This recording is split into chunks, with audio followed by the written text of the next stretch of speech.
جو work permit پہ لوگ آ رہے ہیں یہاں پہ انٹری کلیئرنس لے کے، یہاں پہ آنے کے بعد لوگوں نے کافی ایشوز فیس کیے. فار ایگزامپل اگر ان کو ورک پرمٹ ملا ہے تو یہاں پہ آنے کے بعد ان کو ریئلائز ہوا کہ کمپنی میں شاید انف جابس کی شارٹیج ہے، یا کمپنی اتنی چل نہیں رہی کہ وہ ان کو رکھ سکتے ہیں. تو ایسے لوگ یہاں پہ آ کے اسٹک ہو جاتے ہیں. ان کو ٹیکنیکلی واپس تو جانا چاہیے بیکاز جس بیس پہ وہ آئے تھے وہ نہیں ہے.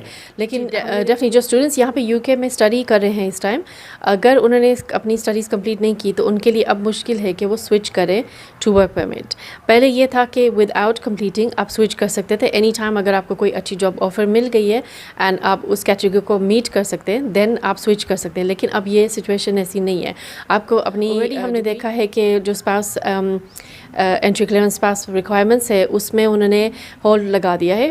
پہلے وہ سیلری اور انکریز کرنے والے تھے اپ ٹو 34,000، لیکن اب وہ انکریز نہیں کریں گے. جو 29 ہے ابھی فی الحال وہ دسمبر کے اینڈ میں 31 دسمبر جو سارے BRP کارڈز ہیں ان کی وہ ڈیٹ ایکسپائر ہو جائے گی. سو یہ ٹرانزیشن پیریڈ ہوگا کہ سارے جو ویزاز ہیں وہ آن لائن اب اویلیبل ہوں گے رادر دین آپ کو جب ویزا ملے گا تو آپ کو BRP کارڈ دکھانا ہوگا، اس پہ آپ کا ویزا اسٹیٹس ہوتا ہے. تو یہ سوئچ ہو جائے گا. NN اردو کے ساتھ میں ہوں ذوالقرنین بشیر. ناظرین، ایشیائی ممالک سے امیگرینٹس کا برطانیہ میں آمد کا سلسلہ جاری رہتا ہے، اور بعض اوقات یہ ہوتا ہے کہ انہیں جو قوانین ہیں اس کی آگاہی نہ ہونے کی وجہ سے وہ غلط ایسے اقدامات اٹھا لیتے ہیں جو ان کے لیے بعد میں مسائل کا سبب بنتے ہیں.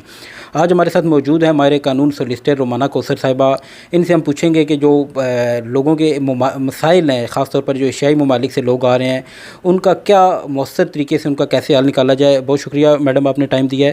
سب سے پہلے اس وقت جو بہت زیادہ مسئلہ بنا ہوا ہے ہم دیکھ رہے ہیں کہ ای ویزا کے حوالے سے، تو کچھ لوگ ای ویزا انہیں پتہ ہے اپلائی کرنے کا، کچھ لوگ اپلائی کرتے ہیں لیکن ان کا وہاں پہ شو نہیں ہوتا. تو اس بارے میں آپ کیا کہیں گی؟ تھینک یو سو مچ.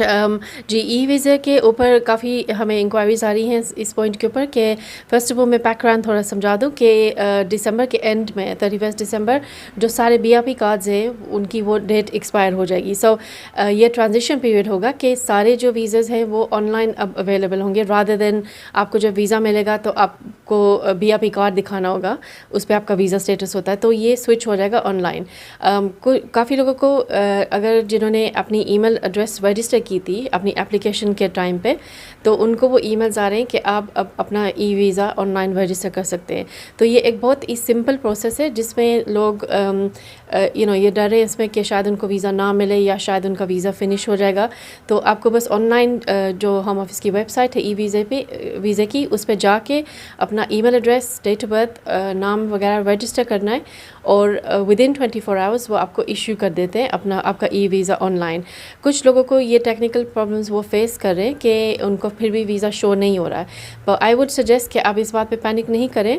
آپ ہوم آفس کو ای میل کر سکتے ہیں ان کو کہ بتانے کے لیے کہ آپ نے رجسٹر بھی کر لیا لیکن پھر بھی آپ کو مطلب یہ شو نہیں ہو رہا ویزا، یا آپ لاگ ان کر کے آپ ری اسٹارٹ کر سکتے ہیں اپلیکیشن. آپ ری رجسٹر کرنے کی کوشش کریں تاکہ آپ لاگ ان کر کے دوبارہ اس کو ایکسیس کر سکتے ہیں.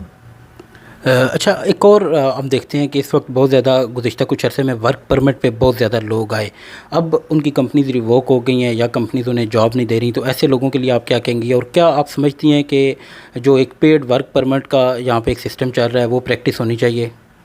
جی ڈیفینیٹلی میں سمجھتی کہ جو ورک پرمٹ پہ لوگ آ رہے ہیں یہاں پہ انٹری کلیئرنس لے کے، یہاں پہ آنے کے بعد لوگوں نے کافی ایشوز فیس کیے. فار ایگزامپل اگر ان کو ورک پرمٹ ملا ہے تو یہاں پہ آنے کے بعد ان کو ریئلائز ہوا کہ کمپنی میں شاید انف جابس کی شارٹیج ہے، یا کمپنی اتنی چل نہیں رہی کہ وہ ان کو رکھ سکتے ہیں.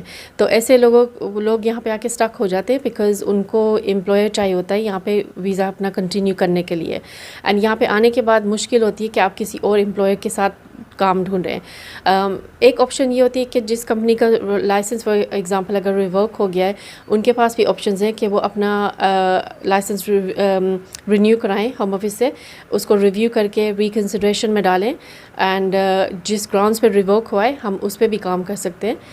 ہم آفس کو ایکسپلین کر سکتے ہیں نا کہ جو گراؤنڈز جس وجہ سے وہ ریورک ہوا ہے تو کمپنی کو امپروو اگر کچھ کرنے کی ضرورت ہے تو وہ کر سکتے ہیں. ایک یہ آپشن ہے اگر آپ کی کمپنی کے ساتھ یہ ہوا ہے. ادروائز دوسرے آپشنز یہ ہیں کہ آپ کسی اور کمپنی میں کام ڈھونڈیں.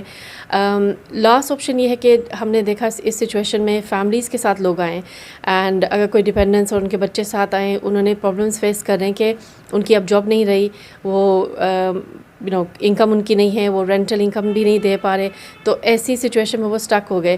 ان کو ٹیکنیکلی واپس تو جانا چاہیے بیکاز جس بیس پہ وہ آئے تھے وہ نہیں ہے, لیکن ہم نے دیکھا کہ کافی فیملیز یہ اسٹرگل کر رہی ہیں اس بات پہ کہ واپس وہ جائیں گی تو ان کو کچھ پرابلم ہوگی. اچھا, ایک اور آج کل بہت زیادہ معاملہ ہے کہ اسٹوڈنٹس پہلے ڈگری مکمل کیے بغیر ویزا کنورٹ کروا لیتے تھے, اب وہ نہیں کنورٹ کروا پا رہے. لیکن میں ہم نے دیکھا ہے کہ کچھ ایسے لوگ ہیں جو انہیں کہتے ہیں کہ آپ ورک پرمٹ جو ہے وہ ڈگری مکمل نہیں ہوئی تو ایک دفعہ آپ دوبارہ کلیئر کر دیں کہ کیا ایک اسٹوڈنٹ جس کا ویزا مکمل نہیں ہے, جس کی ڈگری مکمل نہیں ہے, کیا وہ اپنا ویزا چینج کروا سکتا ہے؟ جی ڈیفینیٹلی. جو اسٹوڈنٹس یہاں پہ یو کے میں اسٹڈی کر رہے ہیں اس ٹائم, اگر انہوں نے اپنی اسٹڈیز کمپلیٹ نہیں کی تو ان کے لیے اب مشکل ہے کہ وہ سوئچ کریں ٹو ورک پرمٹ. پہلے یہ تھا کہ ود آؤٹ کمپلیٹنگ آپ سوئچ کر سکتے تھے اینی ٹائم. اگر آپ کو کوئی اچھی جاب آفر مل گئی ہے اینڈ آپ اس کیٹیگری کو میٹ کر سکتے ہیں دین آپ سوئچ کر سکتے ہیں. لیکن اب یہ سچویشن ایسی نہیں ہے, آپ کو اپنی ڈگری کمپلیٹ کرنے کے بعد ہی آپ سوئچ کر سکتے ہیں ان کنٹری. موسٹ لوگ جو ہیں ان کے پاس اگر آپشنز ہوں, اگر وہ جاب کے لیے کوالیفائی کرتے ہیں تو وہ اپنی اسٹڈیز چھوڑ کے واپس جا کے اب ری انٹر کر سکتے ہیں out of the U K to come under the skilled worker visa. اچھا, میں آپ سے ایک آخری سوال یہ کروں گا کہ جس طرح لیبر گورنمنٹ آ چکی ہے اور لوگوں کی توقعات تھیں کہ شاید نئی حکومت جو ہے وہ ہمارے لیے بہتر ثابت ہوگی, تو آپ کیا سمجھتی ہیں کہ نئی حکومت کے جو فیصلے ہیں وہ امیگرینٹس کے لیے بہتر جو ابھی تک انہوں نے کیے ہیں, اور کیا آنے والے وقت میں وہ کچھ ایسے انیشیٹوز لے سکتے ہیں جو امیگرینٹس کے لیے فائدہ مند ہوں؟ جی ڈیفینیٹلی. لیبر گورنمنٹ جو ہے وہ آلویز پازیٹیو رہی ہے for immigration in the U کے. لاسٹ گورنمنٹ میں ہم نے دیکھا لاسٹ فیو ایئرز میں بہت سارے نیٹ مائگریشن وہ کنٹرول کرنے کے لیے انہوں نے رولز اسٹرکٹ کیے تھے, امینڈمنٹس کی تھیں. فار ایگزامپل اسپاؤس ویزز کے اوپر ایک انہوں نے وہ لگایا تھا کہ ریسٹرکشنز ہے, اتنی سیلری ان کی انکریز کر دی تھی ریکوائرمنٹس میں. تو لیبر گورنمنٹ جو ہے اب وہ ریویو کرے گی یہ ساری سچویشنز کو. آلریڈی ہم نے دیکھا ہے کہ جو اسپاؤس انٹری کلیئرنس پاس ریکوائرمنٹس ہے اس میں انہوں نے ہولڈ لگا دیا ہے. پہلے وہ سیلری اور انکریز کرنے والے تھے اپ ٹو 34,000, لیکن اب وہ انکریز نہیں کریں گے. جو 29 ہے ابھی فی الحال وہی رہے گی. تو اس طرح چھوٹی چھوٹی اور بھی امینڈمنٹس ہیں جو hope fully labour party will bring in. And اگر ہم دیکھیں کہ پریویس جو لیبر گورنمنٹ تھی اس میں ریلیکسیشنز تھیں, فار ایگزامپل ایمنیسٹی تھی, لیکن ابھی جو ہے وہ کافی زیادہ بیکلاگ ہے جس پہ اس گورنمنٹ نے کام کرنا ہے. تو وہ جب سارا کلیئر ہوگا ہوپ فلی اسی کو کلیئر کرنے کے لیے کچھ نہ کچھ ایمنیسٹی وہ نکالیں گے. اچھا, ایک میرے مائنڈ میں ایک اور اچانک سے سوال آیا کہ ہم پاکستان سے دیکھتے ہیں کہ خاص طور پر نہ صرف پاکستان, انڈیا, بنگلہ دیش سے کچھ ایجنٹس جو ہیں وہ وزٹ ویزا کے نام پہ لوگوں کو ہم یہ کہیں گے کہ یہاں پہ دھکیل دیتے ہیں کہ آپ ایک دفعہ ادھر چلیں جائیں, پھر آپ کے پاس جو ہے وہ وہاں پہ آپ کی سیٹنگ ہو جائے گی, ایک دفعہ آپ وہاں پہ پہنچ جائیں. کیا کسی بھی صورت میں وزٹ ویزا پہ جو آنے والا آدمی ہے وہ کسی بھی صورت میں یہاں پہ اپنی جو ہے وہ ایکسٹینشن کر سکتا ہے؟ Visit visa is normally visit, صرف وزٹ کرنے کے لیے لوگ آ سکتے ہیں. وہ ایک 6 months کے لیے آپ کو لمٹ ہوتی ہے. اٹس ٹرو کہ لوگ یہ سمجھتے ہیں کہ آپ کو بس ایک دفعہ انٹر کرنا ہے اور یہاں پہ آنے کے بعد ایون اگر آپ وزٹ ویزے پہ آ جائیں آپ کو سیٹلمنٹ مل سکتی ہے, کام مل سکتا ہے. But it's not like that. ایسا کچھ نہیں ہے. آپ کو ایز اے وزٹر آپ کو ڈفرینٹ کیٹیگریز میں سوئچ کرنا مشکل ہوتا ہے. اگر آپ کو کوئی جاب مل گئی ہے یا کچھ ہوا تو آپ کو واپس جا کے اپنی کنٹری سے اپلائی کرنا ہوتا ہے. جی تو ناظرین, یہ تھی ہمارے ساتھ رومانہ کوثر صاحبہ. میں یہاں پہ ایک چیز کلیئر کرتا چلوں کہ ہمارے جو یہ پروگرام ہوتے ہیں اس کا مقصد صرف آپ تک انفارمیشن پہنچانا ہوتا ہے. اگر آپ کو کوئی لیگل ایڈوائس یا کچھ اس سلسلے میں آپ کو کوئی لیگلی مدد کی ضرورت ہوتی ہے تو اس کے لیے جو ہے وہ آپ لیگل پاتھ ویز کے نام سے میڈم کا جو ہے وہ سوشل میڈیا پہ پلیٹ فارمز موجود ہیں, آپ ان سے رابطہ کر سکتے ہیں.